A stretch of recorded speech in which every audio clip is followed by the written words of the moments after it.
Well, you can get it from the sun, from a tiny little pill, or from your food. And the more you get, the longer you'll live. Medical reporter Galen Tethrow reports on the vitamin that could save your life.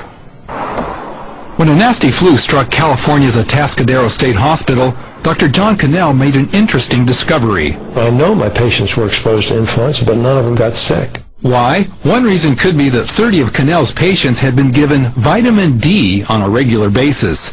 That got Cannell thinking more and more about the vitamin's benefits and safety. Child's never gotten into a vitamin D cabinet and gotten poisoned.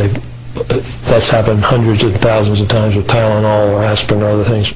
Medical writer Bill Sardi says if vitamin D were a drug, its benefits would make it the most popular ever. Because we're talking about diabetes and hypertension and bone diseases, osteoporosis and arteriosclerosis and cancer and autoimmune disease, and the list goes on. Scientists found that list is so long because vitamin D actually regulates cells, systems, and organs throughout the body. That works by turning your genes on and off, very, very basic function. So that's a very important fact about vitamin D that distinguishes it from any other vitamin. It's a steroid hormone. It's in a class by itself. A major question and area of controversy regarding vitamin D is sun exposure. So health investigators hit the trail looking for answers. Doctors have observed that where there's less sun, there's more cancer, flu, and even autism. For instance, there's more of these diseases in winter, which has less sunlight. And there's also more of these diseases the further you get away from the equator, because there's less sunlight the further you get away from there.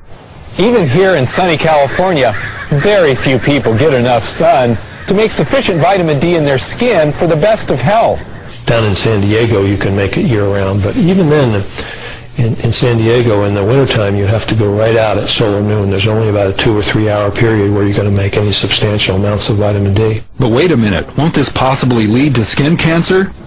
Most sunscreen companies provide products that block the ultraviolet B, or UVB, from the sun. Those are the very rays you need to produce vitamin D in the skin.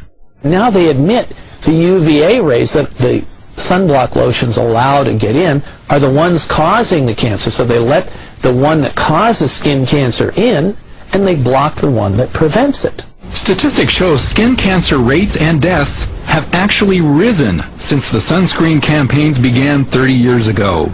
Cannell recommends keeping your time in the sun moderate. 15 minutes in a bathing suit during summer is plenty. You don't want to age your skin or cause damage from a sunburn. Not everyone agrees.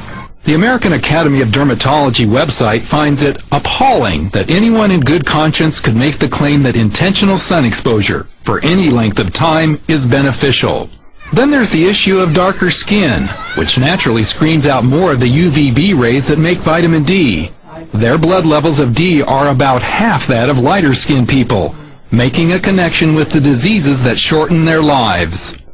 Heart disease and hypertension and stroke and cancer are the same diseases that have been associated with vitamin D deficiencies. So it may not be surprising that vitamin D deficiency affects as much as 3/4 of the populace, especially as winter takes its toll on vitamin D levels.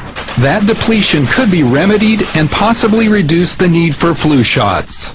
Vitamin D activates your immune system, causes something to be formed called little peptides that kill bacteria and viruses without antibiotic resistance, without side effects. We can use it in very young infants and pregnant moms. And not only help fight osteoporosis, but strengthen teeth as well. Instead of using fluoride to harden our teeth so there's no soft spots where the acids can then eat into our teeth and cause dental decay, we can use vitamin D. It's more appropriate, it's more natural. And D appears to boost athletic performance. There's just clear evidence, especially in the German literature, of choice reaction time, balance, muscle strength, endurance, all improve with vitamin D. Which may explain why senior citizens on vitamin D are less likely to fall and hurt themselves. And cancer? Sardi says in a new book that a major reason not to be so fearful about the disease is vitamin D. A key U.S. study in June found it provided a 60% reduction in cancers. Canadian Cancer Society immediately told all of their citizens, begin supplementing with at least 1,000 units of vitamin D. American Cancer Society, mum's the word. In fact, here is video of how vitamin D helps zap cancer cells, like the one to the right of the arrow. But 2 weeks ago, the National Cancer Institute released a study indicating vitamin D doesn't do much against cancer deaths. NCI normally prefers the type of study done in June, but Cannell says this new study fits their bias against vitamin D. Even at that, the new study did show the vitamin's effect on the number 2 cancer killer. The people with the highest levels had 4 times less colon cancer than the people with the lowest levels. I think that's pretty important. So what's the best way for you to get the vitamin D you need? Not from food. Even fortified milk provides so little that it's trivial. Taking supplements is a far more predictable source than sunbathing, and the only source in winter for millions. Experts suggest the best daily intake is at least 2,000 units for most kids and 4,000 for most adults.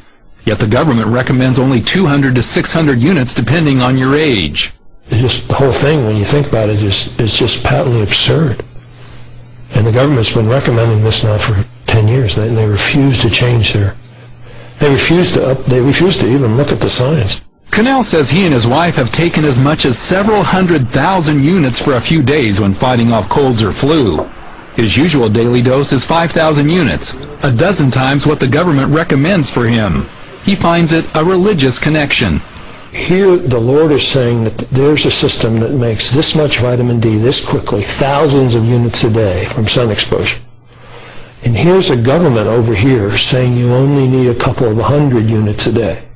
So you can sort of ask yourself, who do you want to believe? God or the government? Galen Tethrow, CBN News.